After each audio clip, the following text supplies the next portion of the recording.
we're back, and was going to answer a few comments and some questions on the forums about the 650i's convertible top and what do you do when the back window won't go down. You need to have the back window down in order to open up the top to work on it, and in some cases some folks are having issues getting the back window down. Either it's faulted out, or a relay is not working, or maybe the motor's bad, or the hall sensor's bad and it won't let that window move. So I'll just put together a little video and show how to do that. It's real simple. I'm not actually going to do it on this car, and I'll explain why in a minute, but I'll show you how it works, and I'll make the window go down with the switches and then show you how you would do it manually, because one of the things that you don't want to do is have to do this over and over. It's for emergencies only, and if you're not careful you'll end up breaking the motor by manually moving it. But in the instance that you have to work on the top, you don't really have a choice, but it's not something that you'd want to do every day. So we'll get set up over here, and we'll show you how to manually raise or lower the back window on the BMW's convertible. That way, if you do have to work on it, you can access that. Okay. So before we look at the back window back there to see how to manually raise it or lower it with the tool, we want to check and make sure that things are operational, or at least if they're not operational, we'll know it.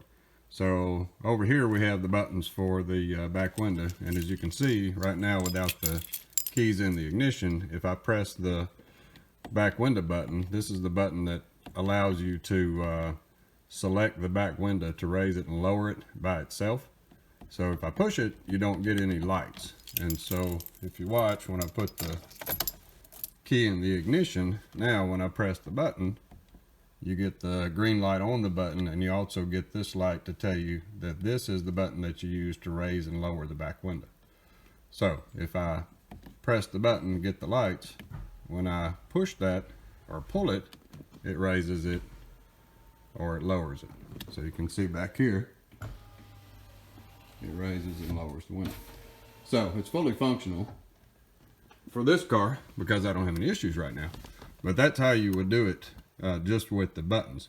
But let's say, for example, you've inherited an issue.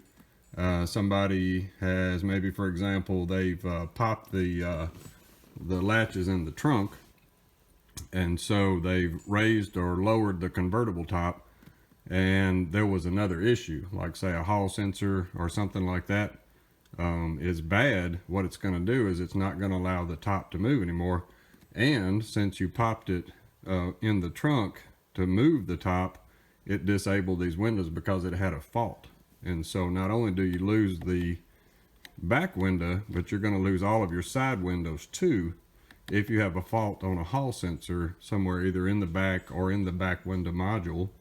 Any of those hall sensors, if they have a fault, say they're shorted out or something like that, or you put it in manual, the car is protecting itself and it disables this set.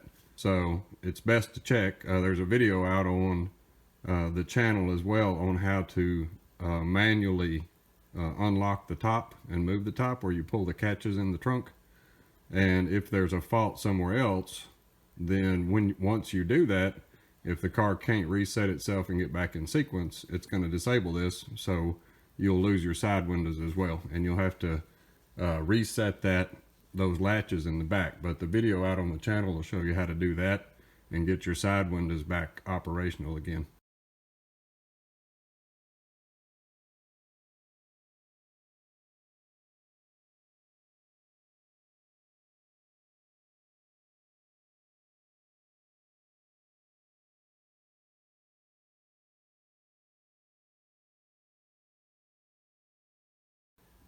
So step one for the back window diagnostics would be to see if you can get the green lights to light up. If they'll light up, then that tells you that the car is ready to do something. It wants to move the window, everything's operational.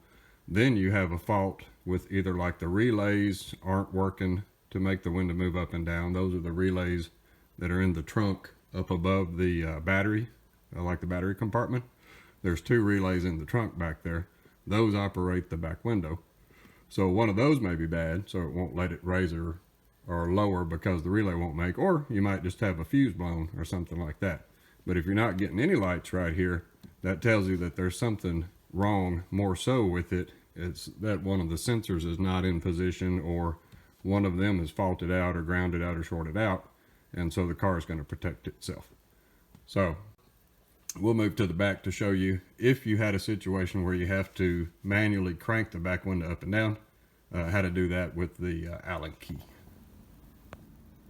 Okay, so we're all set up, and what we're looking at is in between the back seats of it, and as you can see, here's the window glass and it's up. I got the convertible top open just to make it easier for me to make the video, but if you had the top, you would just have to crawl into the back seats and get inside of there. So it's pretty simple. But the motor, let me show you the motor. So this is the motor, and this one came out of the car that's on my channel where I was showing how to replace the motor and the Hall effect sensor for the back window module. So this motor actually still runs, but I don't know if you can see it in the video.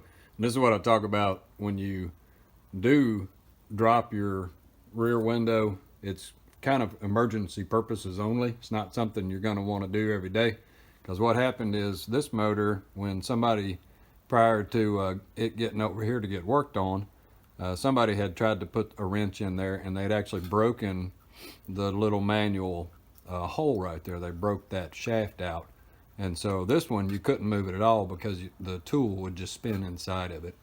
So when you look at doing this, this is kind of, you want to do it once or twice maybe, and this is why in this case I'm going to show you how it works, but I'm not actually going to do it because I don't want to risk damaging my motor just to make a video. So we'll show you how to get set up, but the motor sits down inside of there, and you'll see it in a minute, but you're not going to be able to see the motor at all. All you're going to see is a little hole that accesses the motor. So get you a set of these little pry tools, and what you want to do is pick up on one corner and get your finger under it, and then pick up the other corner, and you can access that little compartment door. So the compartment door comes off, and then as you can see down in the video, this is a little guide for you that guides where to put the tool. But the tool, it's in your trunk if you still have it, but it's basically a 4.5 millimeter hex tool. So have one of them, but the angle of it lines up with that little sled right there, and it goes in that little hole. So you can see, get my hand out of the way, you can see that you put it down inside of that little hole right there, and you just have to kind of wiggle it around till you can get it to line up. There you go. Okay, so this is how you manually raise and lower the window. And so what you would do is you take the tool and turn it, and you rotate it, and it'll lower the window down. So what I'm going to do, instead of doing it and risk breaking my little motor, because I don't want to have to damage that if I don't have to, what I'm going to do is put a stick in there for you. So sitting inside the little hole, you can see as it goes down in there, goes into the hole, goes into the motor. So when I move the window down, you'll see it rotate, and you'll see which direction it goes. So the window's up all the way right now. So to get the window to go down, you would put your 4.5 millimeter Allen wrench, or the one that's in the trunk. You put that in that hole, line it up in the general angle that the little flag is in right now. And then when the window goes down, you'll see as it goes down, you would be turning clockwise. And so going down turns clockwise. If you had to raise it up, you turn counterclockwise. And so all you do is put your tool in there, and you can get it to rotate. So what I'm going to do is drop it off the top. It's really difficult to rotate. So I'll put the tool in there and show you. But like I say, it's just an Allen wrench. And so if you were using just an Allen wrench like this, you would have to get a pair of pliers. So let me get that Allen wrench put in there. There we go. And so normally you could use the tool from the trunk, but if you had the pliers, so you can see as I try to rotate it, it lowers it down, but it's pretty hard to turn. It doesn't like to rotate, and So I don't want to risk damaging mine just to do it. But basically, that's how you do it. And like I say, that's an option, a regular one. Probably the best thing to do if you had to do it and you don't have the key in the back to do this is to get one of these T-handle type. So just get the metric and you can put the T-handle in there and you can crank it. If you can ever get it to move down, let's assume your top is closed, you're not going to be able to get your fingers in between the window, but if you can get it to move a little, best thing to do is take your hand and push on top as you're turning it, and it'll help it to go down. But see, I can't even move it with just my fingers. So you would have to get a pair of pliers and put a pair of pliers on your wrench, push down on the glass as you try to rotate. And you can see I can slowly rotate it down, helping it with the pressure from my hand on top. We'll do it one more time. You can see the window slowly going down as I crank it. So yeah, so being very careful. You can actually lower this window down. The risk is you would strip out that little hole, and then you're going to have to take the module out if you had to do anything to try to get that top to go down. Well, all right, I hope that helps someone, and as always, thanks for watching.